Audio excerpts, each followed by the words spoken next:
Wondrous new opportunities. When the Arctic ice cap melts for good within just a couple of decades, the big boys can save tons shipping all that cheap shit they're importing from China. When oil becomes a bit more expensive, there'll be shining opportunities.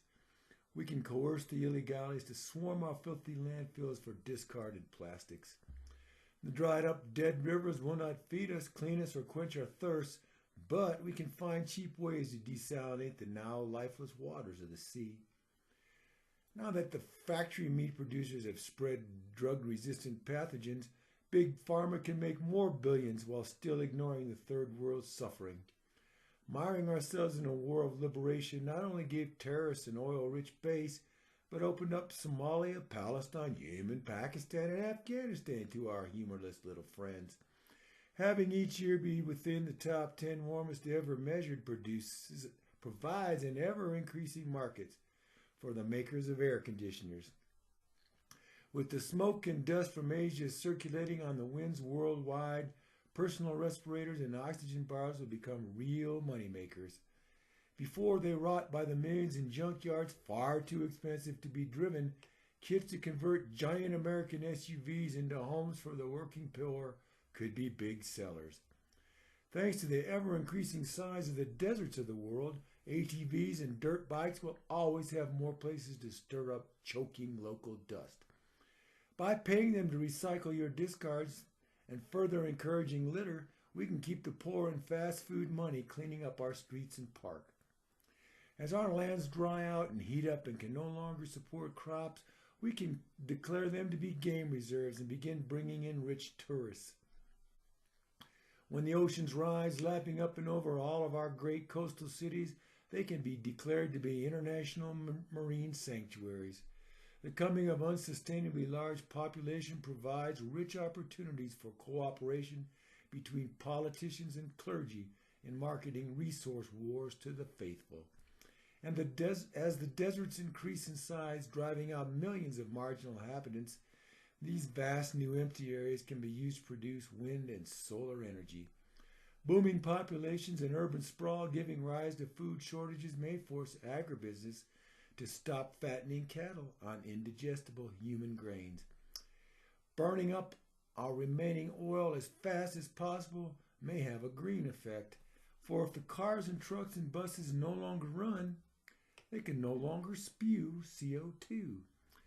The world's overdue realization that the credit of the U.S. is not worth a tranche of CDOs will deflate the huge consumer debt burden to the benefit of our negative savings rates.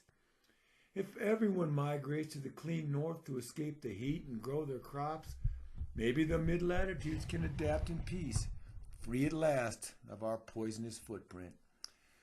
Though burning ever more coal for power will kill millions every year, scientists say its toxic smog blanket will reflect some incoming solar heat. There is a good chance that horrible worldwide pandemics will kill millions, hopefully easing the retirement burden our youth are inheriting from their elders. Conditions in impoverished lands may worsen given their unsustainable birth rates, allowing political and religious leaders to train legions of brainwashed child soldiers. As it becomes far too expensive to pay utilities and upkeep on McMansions, they can profitably be subdivided into tiny hovels for swarming immigrants. When food, shelter, and energy are more than most families can afford, at last they will stop lavishing wasted resource upon their foolish lawns. As the economy collapses and we must finally concentrate on the basics, illiterate sports thugs on drugs and steroids will no longer live like royalty. Famine, war, and plague may reduce population by a frightening proportion, thus finally lowering our species' dirty impact upon the face of the earth. Gasoline may well become too precious for 5 mindless trips a day for this and that, helping to reduce epidemic rates of obesity, diabetes, hypertension, and heart disease. When we can no longer afford to buy because they will no longer lend, the Chinese can tear down their factories and start growing food again. Though the greenhouse effect will come down hard on many species, at least the Russians can put their vast and long ice-clogged wastelands to use. Even though I won't be able to afford the gas for a vacation, I won't have to watch a fat Okie idling a monster pickup on his cell phone somewhere out in Colorado. Transport expenses for food and other subsistent items must rise dramatically, but happily, costly fuel will garage those stinking OHVs, jet skis, and snowmobiles as well. This dog eating his own tail ethanol fairy tale will be exposed as corporate welfare, and at least the poor cattle won't have to eat corn that they cannot digest anymore. Since all of our children are gifted, special, spoiled, and selfish, they might not have the time to raise another crop of proudly ignorant, consumptive whiners exactly like ourselves.